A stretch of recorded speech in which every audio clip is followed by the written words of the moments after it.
to Brooklyn. Thank you, bro. Brooklyn, thank you. And such an honor to be here in the library. I can honestly say I've never been in this library. But I'm glad to be here now. That's awesome. Well, as you can see, it's very friends and family, so you're welcome back anytime. Appreciate it, man. So one of the reasons I thought it was really important to try to bring you here and have this conversation here in Brooklyn and at the Brooklyn Library is New York is such a crucial piece of your whole history and also the history of Dutty Rock. Yes, sir. And the culture of Jamaica and the Caribbean, it live here too, you know, for me.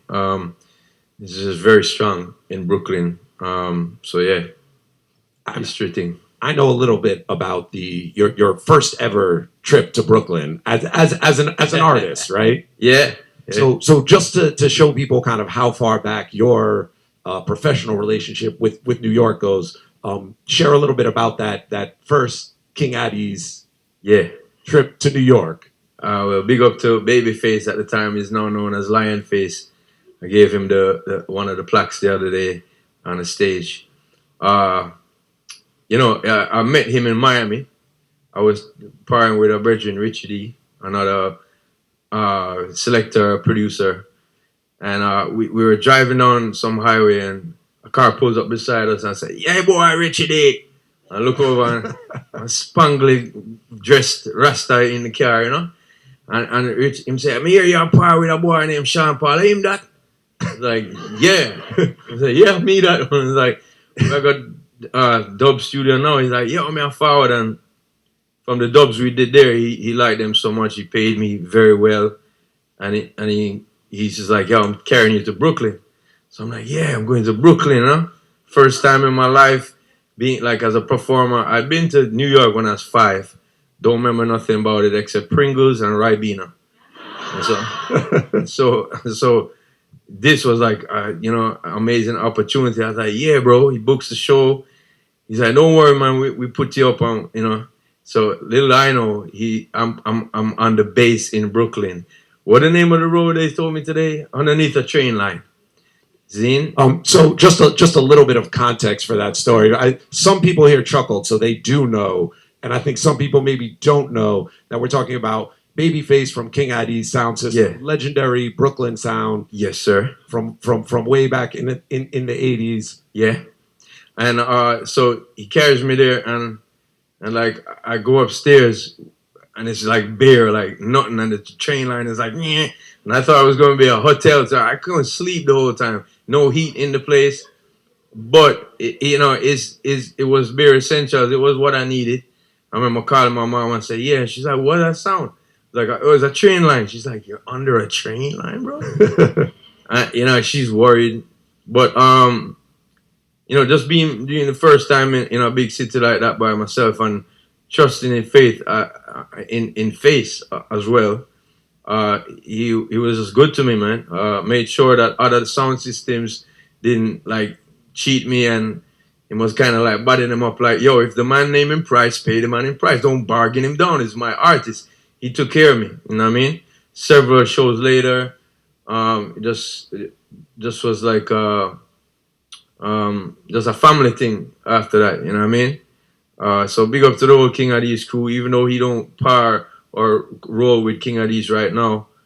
He was the man at the time. Big up Gunna, R.I.P. And, you know, also Lionface. And they took me all about, man. Showed me everything. Even the big city of Galhatton. Like, we had to call it Galhatton in his presence. It was like, "Yo, you can't call it Manhattan."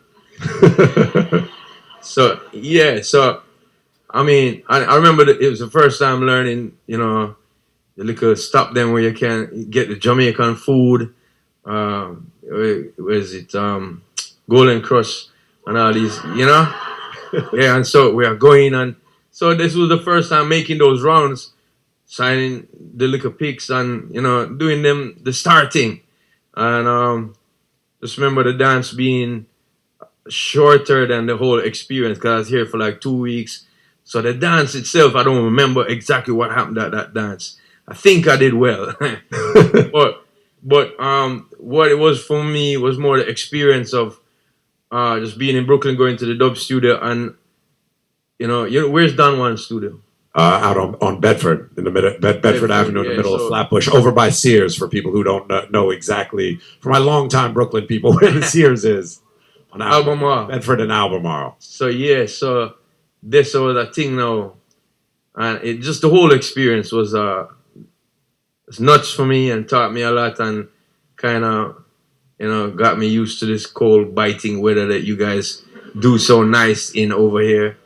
But yeah, I got the taste of it there. Cause I had the little flimsy jackets at the time. Puffy and them was really doing this silver jacket type of thing, and me come with my treads in the silver jacket like I'm walking in a video every day.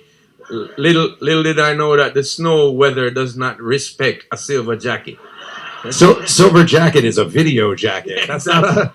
I'm walking on the street and yeah, it looked good, but I was freezing, bro. This is probably that's not a New Lots jacket. I think New Lots is probably where you were. It wasn't a New Lots jacket. By the way, actually, the first time I met Fat Joe, he looked at my brother and he was like, "Yo, that's your brother?" And Jay was like, "Yeah." He's like, "Tell him don't wear them silver pants no more, man." So, yeah, them early years, just rude awakening and New York style of things, and which is really close to Jamaica too. So, it just took a little getting used to, but yeah. So there's that's one of the kind of incredible things about Brooklyn for you as a Jamaican coming to New York. There's this duality. There's all this familiarity of the Jamaican and Caribbean communities. And then there's a lot of different stuff too. Yeah, new things. New things. And all of that. And so I know there were various trips in between, but in Mara's introduction, she pointed out the lengthy amount of time that we've known each other. So we met in 1998 at for my older record shoppers, Tower Records on West 4th and Broadway. Does anyone remember? Wicked. People, records, tapes, and CDs. Yes. But that record store specifically was like a really important focal point of all genres of music. And it wasn't really a place that, all the reggae stores and spots were Bronx, Brooklyn, and Queens. And there was an in-store performance, VP Records, Strictly the Best.